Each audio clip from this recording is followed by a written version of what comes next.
It's Pro Wrestling Summit Saturday, motherfucker. Welcome, welcome, welcome. It is Tatum. I am here with Knowledge, man. You know what it is. Back at it again. Another Saturday.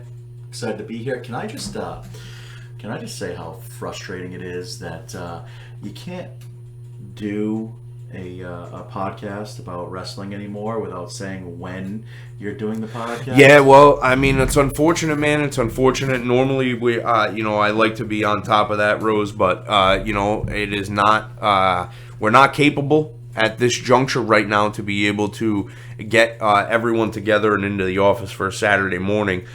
So we have to do this on Friday before SmackDown. Yeah. But that's all right. Hey, man, I'm glad that the wrestling world's like that where I got to fucking describe. Just absolutely nuts. And then you watch SmackDown and Karrion Kross shows up and immediately when I see that, I just went, oh, fuck. How do we release a podcast on a Saturday without talking about that? Crazy. Shit. But it is what it is. Danny was smart enough and thinking on his feet and realized that we cannot put this out as we did it on Saturday because we definitely would have talked about Karrion Kross coming back. And who would have seen that coming? That came out of nowhere. Yeah, I didn't think that was going to be the first guy to come back. I honestly thought that it was going to be Gargano, maybe Bray, but I didn't think it was Karrion Kross. I mean, I thought he had like New Japan dates lined up or something. But he's a fucking smart guy, man. I like it. And to bring him out right away into the main event scene too, like that's just crazy to me. Well, I think that he's trying to right the wrong. Oh no, I totally. Well, I totally see that.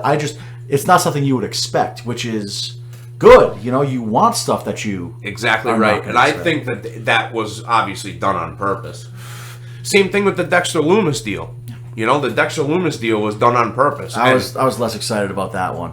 Well, a lot of people don't get that character. They don't get the Dexter Lumis character because they look at him as like a farce. But you got to remember that prior to Triple H leaving NXT, that fucking guy was a creeper. Like, he was straight up he looked and felt creepy.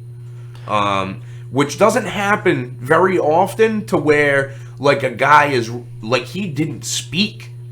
Not a word. Yeah, I do remember that. I don't think he still has spoken a word. I like that he didn't come back in the Karrion Kross way where he's just involved in the main event scene. It's very obscure what he's even doing there. There is no real story behind it. He's just kind of showing up, and I like how they don't draw attention to it. Yeah. The AJ Styles he's like looking at the crowd like, what the fuck?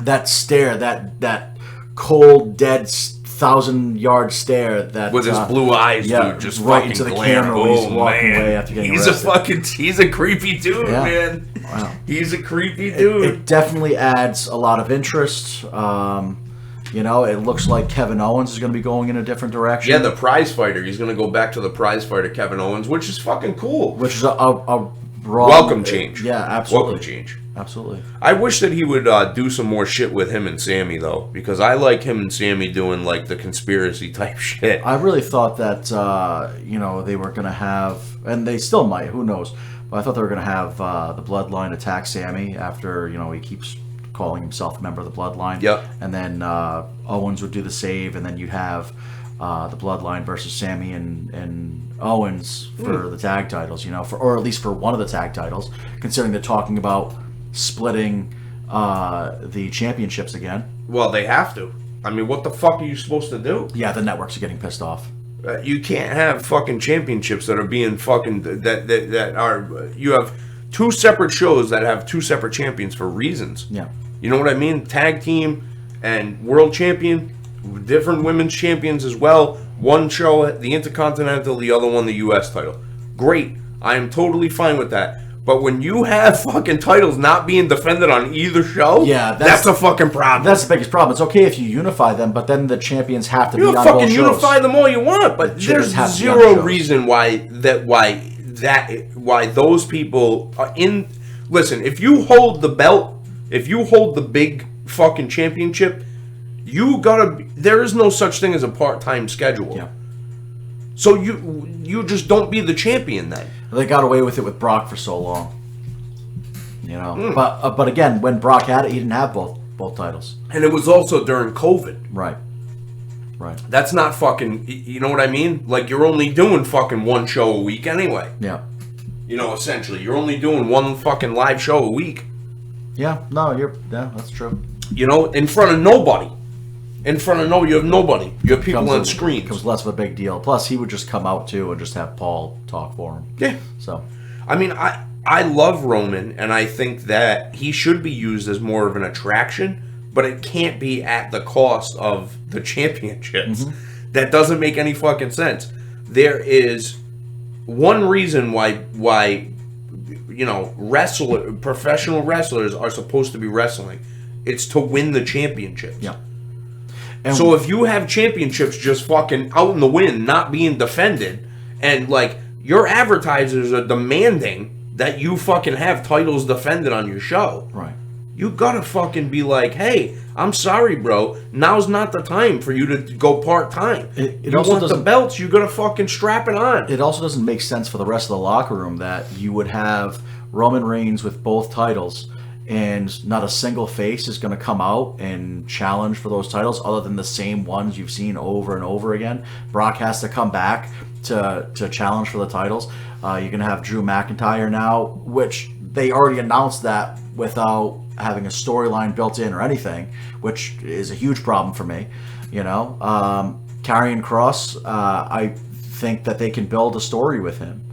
He's coming back. He has an agenda. He wants to show he's the top guy. He has something to prove. And he looks the fucking part. Yeah, he can come in and look like he can kill everyone. Bro, I just watched him in MLW. Okay, he had come back to MLW, and he wrestled this fucking dude. He wrestled this dude, man, and I like this kid a lot. He's a great bump guy. Got like it has like a really big belly, it looks like a giant beer gut. But he fucking flies for people. I really dig how he bumps and like how he works. But Karrion Kross I mean, he came out of the curtain and I was like, holy shit. I sent a video to like 4 or 5 people and I was like, is this fucking dude on gas? Because he just looked like he had no neck, bro. It was just traps. And I was like, what the fuck? Yeah. And he's dead, doomsday suplexing people. You know, that doomsday Saito that he does. And he's dropping this kid on his head. And I'm Right. like, what the fuck is going on, dude? Like, chill the fuck out, man. It's MLW, man. You don't have to do that. I mean, they definitely need a monster to come in to take a title off of Reigns. So Karrion I mean, Kross what a is- fucking coup that would be, Yeah. dude. He fucking comes back. Yeah, my first real show back. Oh, yeah, by the way, I won the championship from the #1 guy in the wrestling business. Yeah. The fuck? Yep. Talk about a shot in the arm, huh? And again, based on his appearance, he doesn't have to have a story built for him. Like he's. I love that whole clock thing, the hourglass, the Oh, TikTok. thank God they brought Scarlett back with them. You know, I mean, the fact they separated them to begin with when they brought them up to the main roster, and they put that stupid mask on them. I'm pretty sure they were trying to make him the Gimp from Pulp Fiction.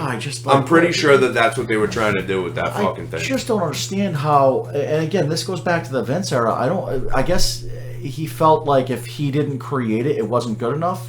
So he always had to tamper with things, and you know. Of course. I just Because he wants to be like, see what I did, pal? right.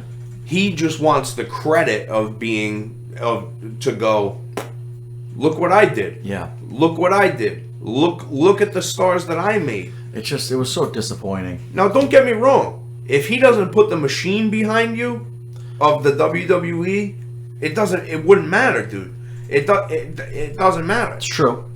You know what I mean? But it also fucking goes to show. I mean, look at all the people who swayed him to think that they were the next guy, and it pretty much almost every single one of them fucking failed. Yep. And failed big. But, and the guys who made it were the organic guys. But yeah, you're setting it up for failure when you toss a guy like Cross in that mask. Like you can't make him look like a half a Momo Spartan warrior. You like, can't what the see. fuck You are we can't doing? see a champ, somebody holding your championship title wearing that mask. It looks ridiculous. I can't see somebody looking like a fucking gimp holding my title. Well, me. I mean, I would put a gimp over because I fucking think I think a gimp as a champion would be fucking awesome. And there's actually a wrestler who's like, he spells it GYMP. That doesn't surprise me at all. That doesn't surprise me. And he wrestles in like the full shit with like the fucking deal. It's fucking kind of cool. I don't know where that guy. I think he's from Japan, but I may be wrong about that. But oh my god, that guy is fucking on some shit. Danny, you can look that one. Yeah, up. I'm all set, dude. I don't want that in my search history. I don't want that in my search history either. So no, but like I just think that Scarlett is the perfect contrast to him. The fallen prey thing, like, it all fucking works. The black and white screen, like, and he's a violent type of dude. Like, he doesn't shy away from contact, clearly. He is not afraid to mix it up with people. And I think that a lot of people at this juncture in the WWE locker room are intimidated to work with Roman. I mean, if I'm being 100% honest about it, I think that people are legitimately intimidated to work with him. Well, for all the criticism they give Bray about, everybody that he faced, they had to belt them back up. Who is Roman faced and defeated that has come out better for it? There's not been a single person that's been elevated because they worked with Roman Reigns. Yeah, well, because he's expected to win. Right. And this is why a guy like Karrion Kross coming in, Rando, just, I mean, it was, I don't know if anyone called that, if he was going to be, you know what I mean? If that fucking angle was going to happen, they need to fucking sign up for like DraftKings. Yeah, or like, they should have put money on that somewhere. Yeah, seriously, because that's fucking, millionaire. I mean, that's crazy. Yeah. That because I was completely taken unexpected. It was completely unexpected. As far as I was concerned. And seeing Scarlett first was dope. Yeah. Because I was like, oh shit, it's Scarlett. Where the fuck is this guy? Like, is he... And like, I'm, looking, going, where's he coming from? Like, I don't understand. Like, is he just gonna run down the rampway? Nope. Just comes in from behind and fucking smashes fucking homeboy Drew McIntyre. And I like Drew. Yeah. But, like, you've proven that you can't beat Roman Reigns. So, like, why do I want to see that again? Right. Well, who wants to see that again? Nobody wants to. And that's why I say it's so upsetting to see, like, none of the other major faces stepping up and saying, well, I want the title. That's what I'm here for. I'm here to hold the title. The fucking whole thing is about winning the belt. So you have the same 3-4 guys going after the title over and over again. Really, I mean, I can't even think of 4. I can't even think of 4. You have Brock forever now. Seth went after it. Drew went after it. I mean, Lashley, but I mean, really, Lashley was never really like real contender. A serious contender. Yeah. I like him as the U.S. champion, though. I like what they doing with the U.S. championship and like trying to make it like a big deal. I dig that. I like the nostalgia of that, and I think Dusty is a perfect vehicle to be able to, push that like branding of the U.S. title forward to like make it seem like it's an actual viable championship and not just a secondary belt. I feel like those secondary belts should be like TV championships at this point, and they should be defended every single Raw, every single SmackDown.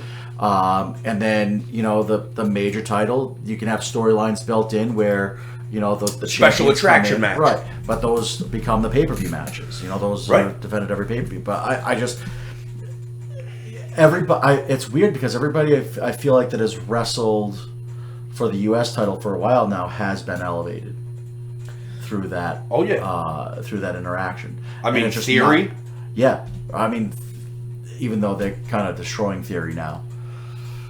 I honestly, dude, I think the only way for him to be destroyed is if he does it by his own hands.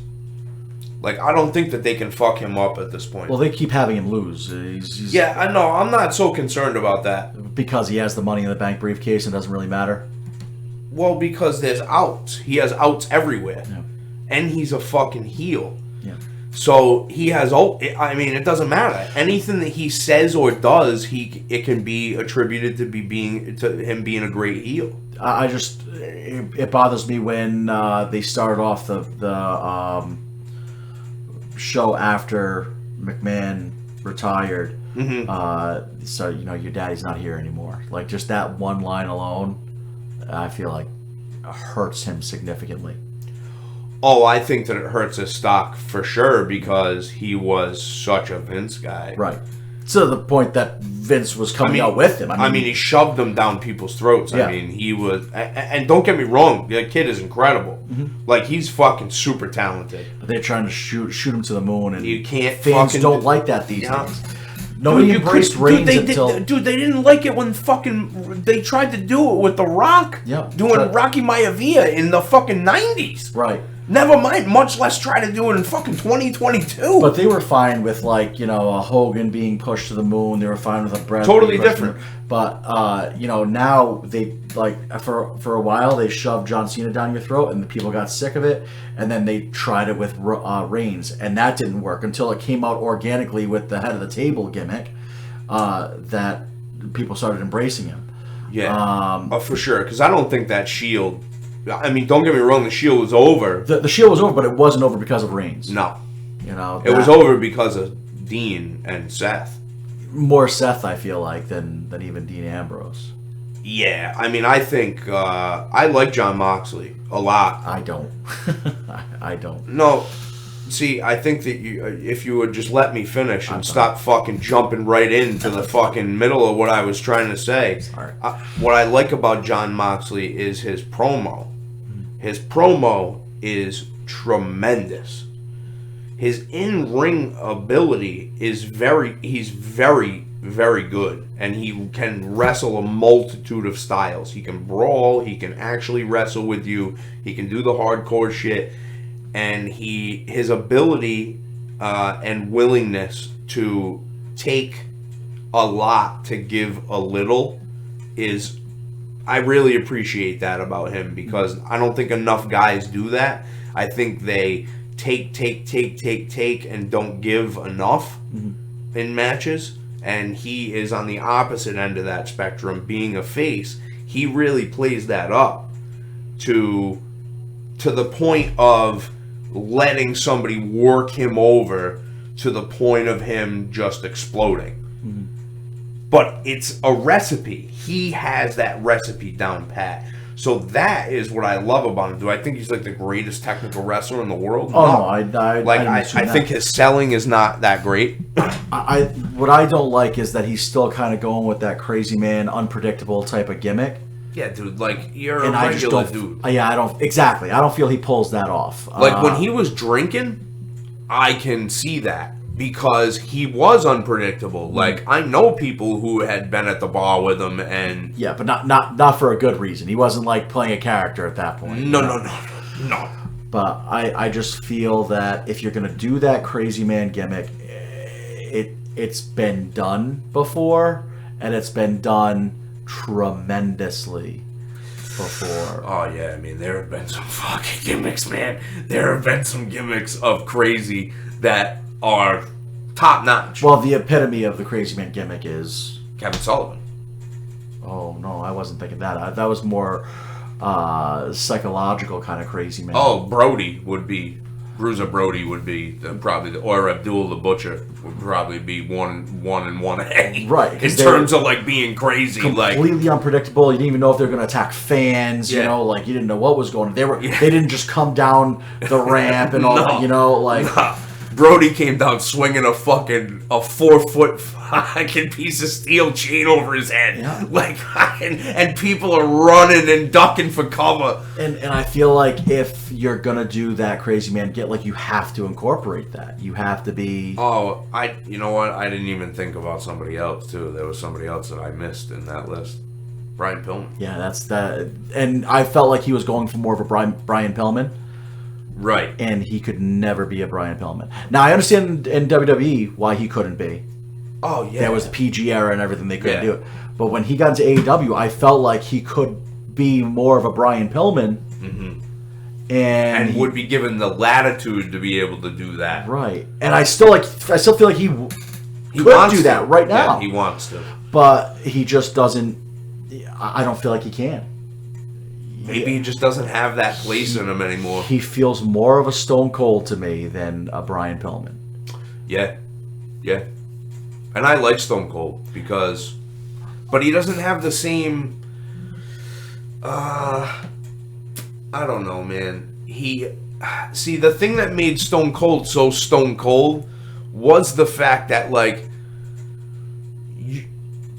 Stone Cold would have never have appeared on, like, fucking Total Divas. Yeah, right. Yeah. You know what I'm saying? Because it's like he'd be like, "Hey man, like, Yeah. I gotta fucking protect my character here. Like, I'm selling merchandise, bro. Like, I'm trying to get money. Like, but also, I feel like just in real life, Stone Cold was that. I'm not doing that. yeah, You know? and like, you know, at this point, like, John Moxley, Dean Ambrose, whatever you want to call him, is, like, already with Renee Paquette and, like, starting to, like, settle down, and, like, they already have, like, a life, and he's, like, open to doing a show like Total Divas, and that's, like, the death knell, dude. Mm-hmm. As soon as you open up to the world as you're, like, a real person, that's it, dude. The fantasy comes out of it at that point. Like, you're not, so you're not fucking completely a genius a genius level violent savant. No, you're like a dude who wants to, like, hold hands with his chick and, like, but, like, the problem is that, like, you're showing that on television. Mm-hmm. Okay, when you're a professional wrestler on television who's playing a character who is a violent type of dark, has some real sick thoughts in his head, but then I hear you talking, I love my daughter so much, and, like, you can't have it both ways in that business. Like, I'm not saying that you can't be that person, but you can't show the world that you're that person. You can still be a very talented wrestler, very top professional wrestler, without portraying a gimmick that you can't pull off because your real life doesn't allow you to pull it off. Exactly. Right. So I totally agree with you. And plus, it's the age of that now. Right. So, like, you can't. A professional wrestler is not private anymore. But like, just be John Moxley without trying to do this crazy man gimmick. It's fine. But since we're on John Moxley, yeah. I mean, I think that goes very well into what happens this week. Yeah. What happens this weekend. If fucking CM Punk coming back, dude, fucking crazy, dude. The fucking place exploded. I gotta say, I'm really impressed with their ability to keep that hush. Yeah. Mm-hmm. I mean, especially in this day and age, he went to conventions and, like, full boot, like, limping around, and CM Punk is real good like that. He's always been real good like that. So what the fuck do you think MJF is doing, dog? I just CM Punk's doing this shit. I can't get on board with it. I still think that he's just gone at this point. I don't think that MJF is coming back. Oh my god, dude. I think it was great to see CM Punk come back. Holy shit, though! What a fucking pop! And he looks great. He looked good. I like the salt and pepper beard. It gives him, like, another dimension. I thought it was weird he didn't come with the championship. But, I think that's part of, like, a respect thing for Moxley, because, hey, you're keeping that shit warm for me. Like, Don't get it fucked up. I would think they would have like been like, all right, here's your champion, here's the interim champion. You Yeah. See, both like I think that's too like HBK fucking Scott Hall, Razor Ramon fucking Intercontinental Championship vibes. Like it could have been just too close to Cena Punk too during the Summer of Punk. Fuck, huh? Yeah, I totally forgot about that. So you're still not convinced about MJF? No, I'm not. You know what? If I'm wrong about it, then fine. But I really feel like there's just so little. They don't even mention it anymore. And I know you're going to say that's part of the whole thing, but I just feel like he's been out of the mind of people for too long now. And I like it, man. Hey, dude, if he ends up going to WWE, fucking great on you, dude. No one will be happier than to see that come to fruition if he comes back to AEW and like challenges Punk for the championship, whatever the deal is. But I just don't see it happening at this point. I don't even want to see him challenge Punk. I want to see him fuck Wardlow. Just like in the ring, like.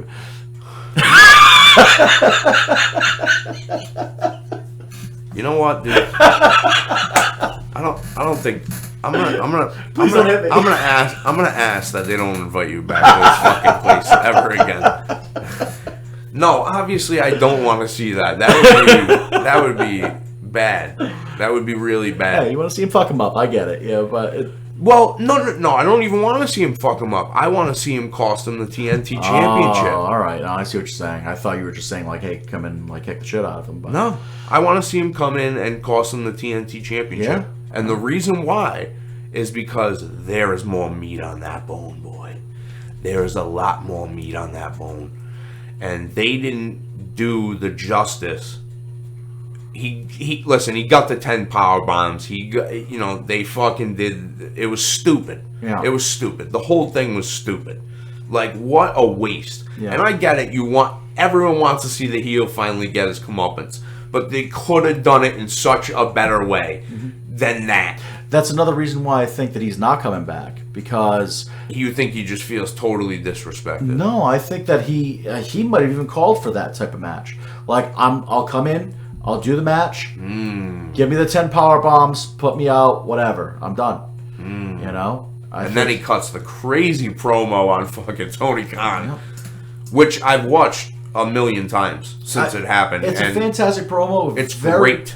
Very reminiscent of the pipe bomb promo, to the point that he even said like he is the best in the world. But I was like, that was like, you're pretty much saying word for word now what Punk was saying, you know. But I think he pissed off the networks with the language. I think he probably took a step too far with that, and so the FCC won't let me be me. So let me see. I definitely feel like he felt disrespected with his contract, and I don't feel like they would have rectified it before then. I think he would have done the right thing. Done the blow-off match with Wardlow and said, look, does the job, and that's that. If you're not gonna pay me, like, I'll go sit at home. I'll go. I'll let him powerbomb me 10 times. I don't care. Easiest match in the world. Go in, powerbomb me 10 times. Let him pin me. Squash match done. Wardlow over huge, and I'll come in, do a promo, and that'll be it. Let me say to you, I want you to fire me. See, until I get the confirmation of what the end result of the story is, I really cannot comment about what I would have done in that situation, because I need to know what the end result is before I say, did those 10 power bombs make sense for anybody? Right. And even as Wardlow, if I'm playing Wardlow in my head, I'm going, I don't like that at all. We could have a fucking banger of a competitive match, and I can still get power bombs in. I mean, it would be very easy. And why don't you not tease the power bomb? MJF is a snivelly heel anyway. It's very easy for him to run around that cage and try to escape constantly. Try to weasel his way out of power bombs. Gouge the eye, whatever. You There's a million things you could do. And then cheat his way to getting some offense. You know, I mean, there's definitely more meat on that bone. I definitely think that Wardlow is interesting. I think that this trios tournament is very interesting as well because the Young Bucks are in need of a partner. you know who it's going to be. So I thought initially that I knew who it was going to be, that I thought it was going to be Kenny Omega. But I don't think so anymore because of the report that came out a few days ago of Kota Ibushi coming to AEW and him and Kenny Omega being the Golden Lovers for such a long time and literally creating a totally different brand of tag team wrestling and storytelling that went on, multi-layered storytelling that went on for years. So I think that there really is going to be I think Hangman is going to end up joining with the Bucks. I didn't hear about Kota Ibushi. Yeah, and I think Kota Ibushi, Kenny Omega, and there's going to be another guy who's involved in that. I don't know who it's going to be yet, but I think the Golden Lovers make a return. That's what I'm predicting now. And I think Hangman joins back up with the Bucks. And there's going to be... I mean, dude, I like the fact of trios teams. Like, I like that. I really do. I dig that. I'm not sold on having titles because I really don't find it... unless you're going to have matches like that every show... Yeah. There's really not a necessary for it. And you can't... I mean, some of these... You can't even get tag matches right. So, like... Now you're going to add in another two people on top of that. I mean, it's difficult, man. I don't mind the trios either because I feel like that'll give them more opportunity to use more talent on the show. Yeah, and also they have the I don't know if you read this report. They said they're going to do every AEW pay-per-view is going to be 2 nights. Oh, well, Tony Khan, I think, came out and said that he doesn't know... Who said that? Oh no, he said Dustin said that. Yeah. Dustin said that. Yeah. So at Tarracon. Yeah, something like that. And Tony Khan came out and said, I don't know why he said that. Okay. All right. So there was a follow up to that report then. Oh, okay. But because that actually is not a fucking terrible idea. He tweeted that out. Oh shit! Yeah, really? Tony Khan tweeted out oh shit! Know why Dustin said okay. That. Which, that's a little fucking weird. Yeah, so I mean, I think Tony Khan's getting a little upset with the amount of people who are talking to the press. Yeah, because at the end of the day, he's going to be the decision maker. You know, and who the fuck wants that responsibility to fucking have to do a 2-night pay-per-view for every single show? Every single show. I mean, they don't... How many pay-per-views do they have? They only have like 4, 5, 6 pay-per-views a year. Yeah. So it's really not that many if you think about it. But I mean, what do you get? What do you get? Yeah. I mean, have you seen that they're starting to get closer with HBO Max? Yep, and they got this House of the Dragons thing coming. They're doing a show, and I really would like it if what you said. Oh yeah, came to fruition. The where, HBO Max, the HBO Max with like ROH putting that in there. AEW, everything gets fucking put in for that bubble. I think that would be really good because it would increase their viewership by a millionfold. And they're, I don't know, they're like shooting themselves in the foot by constantly adding in new talent without using them properly. Miro's seems to be upset now with AEW. And he's locked in for like another 5 years. Yeah, but you see, he somebody tweeted out to him like, "Where's you were happier in WWE?" And he likes the tweet, and now it wasn't just him, but it was. Well, because what are you gonna do? These guys aren't getting fucking used. It was Andrade too, like that tweet. Shit. Which Andrade maybe headed back to WWE. I mean, his wife's there. Why wouldn't he go? Why wouldn't you? You know, Triple H shot him to the moon in NXT. You know, that guy, if he is not, okay, listen people, if you fucking people don't think Andrade is a good fucking professional wrestler, you are fucking sorely mistaken. Because that guy is fucking special. I mean, how do you not? Andrade has a hard time with the mic, you know. So He needs somebody to talk for him. how do Nobody you talks not- for him. How do you not just bring in Ric Flair again? I mean, let Ric Flair talk for him. Oh my god, dude. Let Charlotte talk for him. Let Charlotte. Oh, I didn't think of that. But see, that might minimize Charlotte's role in the women's division, which she might not be happy with. Why? Because she's speaking for her spouse? Think about the mixed tag matches. If they're willing to do mixed tag matches again. Becky and Seth against fucking... Yeah. Bro. I agree with you. I would watch that every day. I mean, they're talking about bringing Naomi back too, so why not bring in Jay Sasha? and well, they'll bring in Jay and Naomi as a mixed tag match. I'm in, dude. I'm into all that shit, dude. Dana Brooke, who's she with? She's with some wrestler.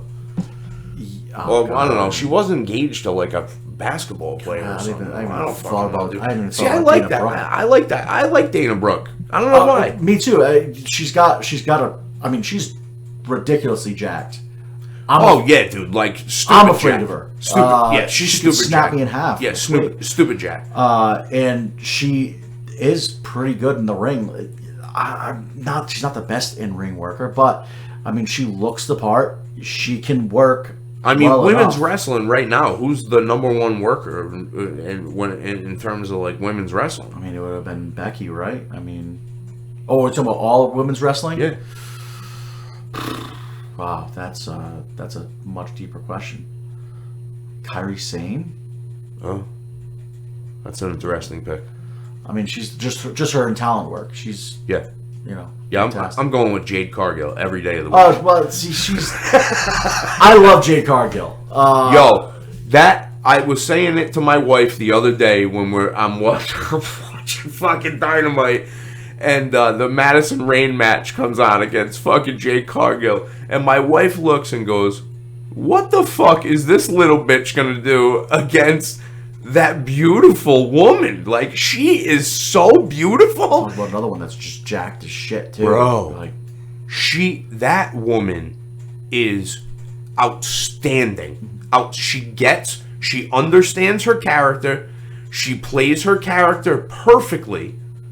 The baddies, the whole thing, the different colored hair. She always looks the part. She always looks like $1 million. Always nice, fresh gear all the time. Big shows, always fresh gear. And her fucking moveset is perfect for her. It's perfect for her. Those big long boots that she does when she just like Test used to do. Yeah. Remember Andrew Test Martin? yeah, I remember Test. This is a test. Yeah, all right. Test. This is for the test. But you're right. He did that. The That running big boot out of the there. corner. Yeah, that was fantastic. And his she does- legs were like. Super long, just Yeah. like hers. So she's like, and I think that Paul White has worked with her a lot in terms of like how to be a bigger wrestler working with smaller people. Mm-hmm. And she really has found like a really good balance really fast in terms of being able to know when to sell properly. And like, she's so athletic that there's nothing that she can't do. What I appreciate the most is her social media presence, because on the Twitter and everything, I follow her. She's on there all the time. So many women wrestlers right now. You get any bit of hate, anybody comments on their body, anything like that, it's me like, oh, how can the internet wrestling community be so mean and all this? She's just like, nope, I'm the fucking best there is. I'm fucking hot. There's nothing you can do about Like, it. yeah, I'm What gonna are you post gonna do? pictures of me like in my gear. Like, I'm gonna do what do you want me to do for my gear from here on out? If you don't like my gear, you can go fuck yourself. Like, I dig it, bro. I didn't even know that she had like a social media yeah, presence like that. That there's makes been- me like her even more. There's been times when like people have called her out like, oh, you're not even that hot or whatever, and it's like, yeah, well, you're a fat slob, So she just comes at people. It's great. So like that attitude that she gives, her performance in the ring, which I feel could be better, even though I agree with you, her moveset is well suited to her. Maybe it's just the people that she's working with that aren't really Well, yeah. accentuating what she can do. Think about her and Charlotte, dude. Yeah, could be Long wrestlers, long. Okay, they are going to it's going to happen one day. I mean, one of them is going to end up leaving their company and going to the other. And go to the other. It's just it's a nature of the business. Yeah. Like you can't. There's going to be no way. Like we all have to face facts that AEW is going to be around. Mm-hmm. Like they're not going anywhere. This guy has a fucking big checkbook, and this guy has a lot of resources. Way more resources than old fucking Warbucks Daddy Vince. Mm-hmm. Like actually, his family money makes Vince's money seem like a fucking chump change. It's like a pittance of what these people are worth. So don't fuck around. Not only does he own a wrestling company, they also own a professional football franchise and a European football team that they own as well. So, like, don't fucking get it twisted. Fucking Tony Khan's like, yeah, I want to do a 2-night, no, Dustin said it. I want to do the 2-night pay-per-view at the football stadium. It's a 50,000 seat fucking arena. I honestly have no doubt that they could in the UK, they'll sell it out in no time. Yeah. In absolutely no time. So, like, everyone's like, AEW is not going to be around in a year. No, absolutely. Okay, so I heard that shit since the beginning of this company starting. I could see that in the beginning. I could see that. Just because it's like, well, how are you going to maintain this? You know, after a while, the novelty's going to wear off. Agreed. But it has stayed now for years. You have multiple years under your belt. You've shown that you have staying power. You're foolish if you think that it can't be around for at least 10, 15 years. What was their second pay-per-view? All Out? Yeah. It was All In was first, and then All Out was the second one. So their second pay-per-view, so they did the first one. It sold out in like fucking 9 minutes or whatever. It was something fucking stupid. So they do that, and I go, oh, okay, so, like, this is serious. Like, they should be taken with more than a monicum of seriousness. Like, these guys are they're going to draw money. Right. So I started hearing it then. Fuck these guys. They're not going to be able to sustain business. They don't know what the fuck they're doing. It's just a bunch of independent guys. They're fucking stupid. There's no way they're going to be able to sell at this arena. Boom. The second one happens, and they fucking sell it out in record time again. And now they're starting to talk about forming this fucking company. And I said, if they continue on this path, these fucking dudes are going to be in direct competition with Vince within a year, 6 months maybe.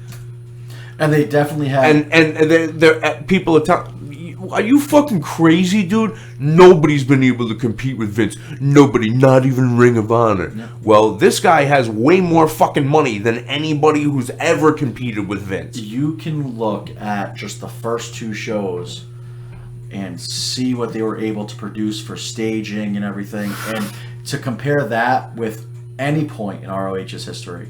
It's not company that really the only companies that you can really compare it to would be like TNA and like WCW.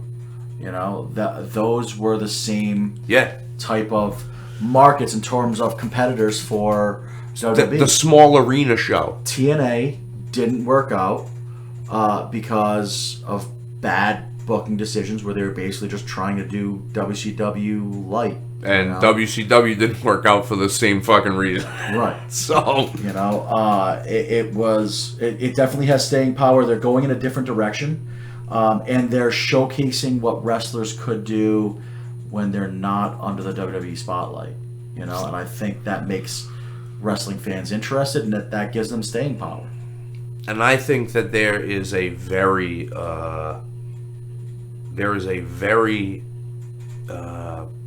small piece of this that we are leaving out, and it's the fucking fans. Mm-hmm. The pops that you hear at All In and All Out are the most genuine pops that you'll ever hear, because it's from people who actually love professional wrestling. Mm-hmm. It is not a canned thing. It is not. John Cena comes out, everybody fucking claps. You just hear the music and automatically it's like an instinctual reaction.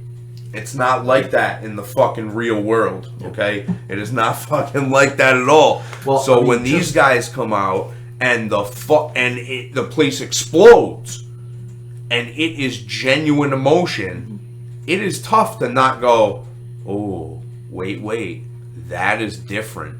There, and you feel it. You don't just hear it or see it. You feel it. And I wasn't there live, but I was watching it going, oof. I gotta say, I haven't felt anything in wrestling quite like when it was the 5th trial of Jericho. And he... 5th trial of Jericho. Or the 5th... I forget, it wasn't trial, I forget what the term was. But it was when he was feuding with MJF. And okay. In the 5th, whatever it was, trial, whatever it was, he wasn't allowed to have music. And the fans sang Jericho's music. Sang him to the ring, yeah. I haven't felt the butterflies for wrestling in a long time. And that's just fan-generated. What I can't stand is when you're, and it's bound to happen, but you're getting this like, oh, fuck WWE, AEW's where it's at. Fuck AEW, WWE is I don't real. understand that. Like, why can't you just enjoy both? Why do you have to pick? Well, there shouldn't be any sort of picking sides in terms of, oh, this is it's WWE or AEW. No, dude. That's what's great about the wrestling business. Watch it all. But I mean, to me, yeah, exactly. To me, there's tribalism. There's tribalism. Right. You should be hoping for that both succeed, though, because you've had like Moxley definitely is succeeding more than he did in WWE. Oh, 100%. Way more over. Claudio Castagnoli. It's come on, that's not even a fucking. But thing. like Miro went to AEW, it's not working out. Maybe he should go back and be Rusev, get back to Rusev Day, and do something with WWE Lana again. With Lana, yeah, right. I mean, so you should be hoping that people can. Aleister Black. Yeah, Aleister Black could do way better back in WWE. I feel. This House of Black thing is not working out for him. Well, dude, you're feuding with a fucking 70-something-year-old man who's swinging a bat at you, and you're like having to wait for him to hit you. Buddy Murphy's like, "Come on, bro!" Like, he's lifting his arms up and like pulling himself towards the bat. Like, please, bro, just fucking hit me with this thing. Right. Like, dude, you can't be doing that shit, man. It's not okay. Yeah. And I don't know why AEW is so desperate and so in love with stables, but my God, they have so many goddamn stables. It's totally, it's just unnecessary. And now I guess they'll stop calling them stables and start calling them trios. But I don't think it's unnecessary. I think it's that you're missing the point. I think it's so unnecessary to have so many. No. At what point in wrestling do they have this many stables in one company? When has there ever been another company other than WWE on this big of a stage? I'm even going back to, on this big of a stage, that would be the difference. Because I'm going back to like the territory days. No, dude, they were regional. You can't fucking... Guys were working different gimmicks depending upon where they were in the country. Right. It's you can't really like... I wouldn't compare the two. I just feel like it gives it's just too much after a while. And they get lost because there's too much going on. Yeah, no, I think that I think that there's a lot of stables, and I think that we'll start to see some resolution of that if fucking ROH gets a TV deal. Yeah. Because a lot of those stables are going to go to ROH where they already have an established 6-man tag team title that's owned by what the fuck, Vincent Bateman and the guy who used to be in a very popular tag. He was also Bull James in FCW. You lost me. I don't know. Yeah, I don't know, but it's those three guys. But I believe that they're still the 6-man tag team champions in ROH. They need ROH to get a TV deal. Yeah, I mean, and I'd be fine if they were able to move some stables over, and then that lightens the load. Well, not even on a the TV shows. deal, a streaming network deal. Yeah, right. Fuck the TV deal. Right. Like, I get why Tony Khan is looking for a TV deal because it's advertising money. Like, he Right. can sell sponsorship, but You dude, can still sell. you can sell fucking sponsorship on on a streaming, streaming yeah. network.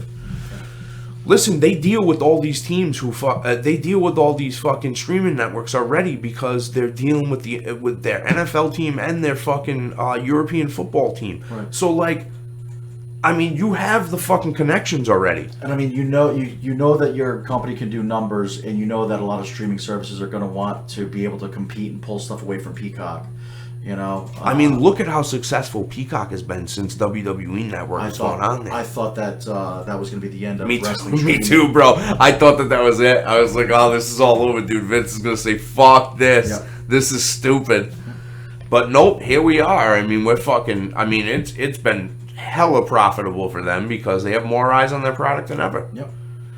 And this is not, not a public service announcement or anything, but like, dude, if you're not fucking watching professional wrestling in this fucking climate that we're in right now, if you ever wanted to like come back to professional wrestling, this is the time to do it. It's way too much exciting stuff to go. There on to is so ignore. many things happening, and it's so fun. It's like WCW, WWF in the '90s, like amped up. But like better because the in-ring work is. That's what I'm saying. It's like it's on steroids. Well, actually, it was on steroids. Yeah, it's not now. Everyone's skinny. But it's so much better. It's 10 times better than what it was when it was WWF versus WCW. Well, guys are more athletic. They tell a different story now. You have multiple styles of wrestling featured on both shows now. You Yep. know, I mean, How do you feel about Swerve Strickland and Keith Lee? I think that that should not last long, and that Keith Lee should return to WWE. Huh? Yeah. Really? Well, now that Triple H is head of creative, I think he would know how to use Keith Lee. I think he would know how to use Swerve too. Well, I think they I should just don't- fucking both head back there. Sure, I just don't think they need to be in a tag team. I think they could be successful on their own. Yeah, I'd actually like them to be in a stable together. You see, that would be fine. I'd be fine. Not with as a that. tag team though. Right. I would probably pair Keith Lee up with somebody who's like that same type of body size and shape. Obviously, they're not going to be as athletic as he is, but like maybe a guy like See, I would say Otis, but he's fucking dude. A guy like Big E. Yeah. If he ever comes back to wrestling. Yeah, I mean, who knows? That's a sad story. Yeah, dude, it's fucking really sad. And what's crazy is that it was such a fucking freak thing. Like, Oh, yeah. It really wasn't Ridge Holland's fault. Like, everyone fucking was blasting the guy, and like you can't blast somebody for something like that. He's not intentionally trying to hurt nobody. Like, And Big E came out afterwards and said that, nobody should be mad at him. not only that, but he like came to him and was like super apologetic, like. Well, it's the right thing to do, man. Right. It's just it's crazy to think that he might not come back because I mean his neck is just it's not improving. That's why Stone Cold never spoke to Owen Hart again, right? Because Owen Hart never apologized. Right. How can you break a man's neck? Or like injure a man? Like in a staged violence essentially. It's violent. Don't get me wrong. Oh, yeah. Motherfuckers are hitting each other. Don't get it twisted. But like, it's choreographed. Okay, It's choreographed violence. How can you like hurt a man who's just trying to feed his family, same as you, and then be like, well, fuck him? Yeah. You know what I mean? Who cares? Yeah, just the way it goes. Yeah, it's wrestling. Like, I would have been pissed too. I probably would have sucked. Would you have been pissed enough though to mess with his? No, that's fucking terrible. No, but I probably would have went up to him in the locker room afterwards, and I would have been like, "Hey, yo, Like, me and you need to step into the fucking shower real quick and have a conversation. Yeah. And then we'll figure it out. Yeah. However it or plays take out. a page out of Brett's book and say, hey, I'm going to go take a shower if you're here. if you're still here when I get out, I'm going to punch you in the fucking face. Yeah, a lot of people say that story's like fucking contrived and not true, but I don't think it's. I don't think people it's. that were in the room that said that it Yeah. went down. And I don't think that Brett would just be like, yeah, no, I told him that, and then I punched him in the mouth. Like, why would? Because Brett has been a straight shooter from the beginning. He would have called that out and said, yeah, Vince McMahon wouldn't have been brave enough to take a punch from me. You know, he doesn't benefit from lying about that. Yeah. You know, And Vince doesn't care. He's like, oh, whatever, man. I'll fucking give you one. Go ahead. Vince wouldn't benefit from saying that he took the punch either. Yeah. Vince, I'm just not going to deal with that, and I left him. We went our separate ways. You know, like, it would have been very simple for him to say that. So anybody that says that was contrived, I don't know. I don't. It's just, well, they say that whole thing's contrived. You know, they're like, oh, the whole fucking, thing in Montreal is it fucking was all contrived. just like it's all big work. Nonsense. I'm like, dude, you want to talk about fucking people that, I mean, talk about being in an unenviable position, right? Now, I'm not saying that Vince is a fucking saint or, like, did the right thing with Brett or anything, but, like, dude, this is a fictional fucking thing. You are paid by a man to do a job, okay? If that man says to you, hey, fictional character, you are losing this fictional title, you can't say to that man who owns that business, nah, I'm not doing that because, you know, my girlfriend lives in that town, or that I'm from the entire, I'm from North America, so I can't lose anywhere in North America whatsoever. I'm not losing. Fuck you. And that man takes it upon himself in a non-violent way to get his property back. Yeah. And he is made out to be this fucking horrible individual. Yeah, and then for people to say that whole thing is A work. Why That affected so many people's lives. It's not like Bret Hart's career took off from there. No. His career went into decline after that. So again, why would he still live that lie? You know? Well, that's the thing, dude. There's no fucking point to doing that. Right. There's no point to doing that. But at the same token, it's not completely inconceivable that something in the wrestling business is a fucking work. Oh, well, you know what they say never in the wrestling business, right? But So, it's definitely not a work. I mean, there are too many instances like they're like, oh, fucking Vince wouldn't have allowed somebody to fucking spit on him. I'm like, he didn't have a choice. Right. Like, fucking Brett. You're right. He wouldn't allow somebody to spit on him. That's why Brett just spit on him. What are you talking about? And Vince was hot. He did not look pleased when he got spit Well, right he just in his got fucking spit on. A big, giant, dry mouth loogie right in the fucking eye. I'm not gonna lie to you. Even if I agreed to let somebody spit on me, I probably wouldn't be happy about it. You know. He was fucking pissed, dude. He was pissed. That is what I remember about that the most. Is Brett just reaching on the ropes and just spitting that thing, and Vince hitting Vince right in the face, and him going, "You motherfucker!" Letting him do the WCW like that just Trash wouldn't happen. cameras. It wouldn't happen. So for anybody to say that was a work, the whole thing was a work, who benefited from that? You know, Vince benefited.